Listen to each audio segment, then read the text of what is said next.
ரிஷிவந்தியத்தில் விஜயகாந்த் எம்எல்ஏவாக இருந்தபோது 10 லட்சம் ரூபாய் மதிப்பீட்டில் கட்டிய நிழற்குடை தற்போது தகர்க்கப்பட்டு விட்டதாக தேமுதிக பொதுச் செயலாளர் பிரேமலதா குற்றம் சாட்டியுள்ளார். ஆனா மக்கள் இன்னைக்கு 75 வருஷம் பின்னோக்கி போயிட்டாங்க.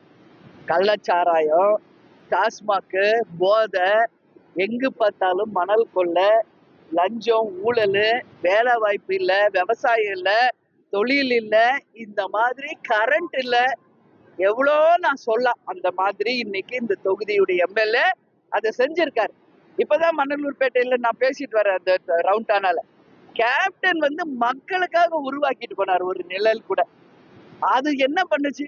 அதை வேணும்னே அதை இடிச்சு இன்னைக்கு அதை மக்கள் பயன்பாட்டுக்காக உருவாக்குன அந்த நிழல் கூடையை அவ்வளோ ரூபாய் 10 லட்சம் ரூபாய் மேல செலவு பண்ணி ஒரு தரமான ஒரு மக்கள் பயனுக்கு கொடுத்தார். அதை இடிச்சிட்டாங்க. பல முறை கழக மாவட்ட செயலாளர் கருணா இருக்காரு, வெங்கடேஷ் இருக்காரு, நிர்வாகிகள் இருக்காங்க, தொண்டர்கள் இருக்காங்க, எல்லாம் போய் முறையிட்டாங்க. ஒரு மீண்டும் எங்களுக்கு கட்டி கொடுங்க. ஆனா அவங்க சரி சாய்க்கவே இல்லை. அதுதான் நான் சொல்றேன். போன முறை நாடாளுமன்ற தேர்தலில் அதிமுக கூட்டணியில இருந்தோம். அதிமுக வேட்பாளர் போட்டியிட்டார். அவரும் ஜெயிக்க வேண்டியதுதான். கடைசி நிமிஷத்துல ஜெயிக்கல. விஜய பிரபாகர் விருதுநகர்ல வெற்றி பெற்றார்.